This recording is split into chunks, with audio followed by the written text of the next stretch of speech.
कारण जशी त्यावेळी अंधश्रद्धा होती आजही अंधश्रद्धा आहे. त्यावेळी लोक अज्ञानी होती आजही अज्ञानी आहेत. आज काही पूर्ण लोक सक्षम झाले असं नाही, पण आजही अज्ञानी आहेत. लक्षात घ्या. म्हणजे 250 वर्षानंतर माऊलींच्या संजीवन समाधी सोड जी समाधी जी होती त्याची दुरावस्था फार बिकट झाली आणि मग माऊलींनी नाथांना स्वप्न दृष्टांत दिलं. काय दिलं? स्वप्न दृष्टांत दिलं. सांगितलं श्री ज्ञानदेवे येऊनी स्वप्नात सांगितली मात मजलाली. नाथ महाराजांचा अभंग आहे. कारण का?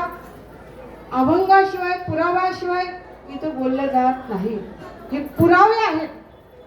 ही जी संजीवन समाज त्यावेळी होती ती आजही आहे. आणि चंद्र सूर्य भले एक वेळ नष्ट होईल परंतु माऊलींची समाधी नष्ट होणार नाही. एवढं सामर्थ्य संजीवन समाधीचं आहे. नाथ महाराजांना स्वप्न दृष्टांत झाला आणि स्वप्नात ज्ञानोबरायांनी सांगितलं की आजान वृक्षाची मुळी कंठासी लागली येऊन आनंदस्तरी काढलेली. स्वप्न दृष्टांत झाला नाथांना आणि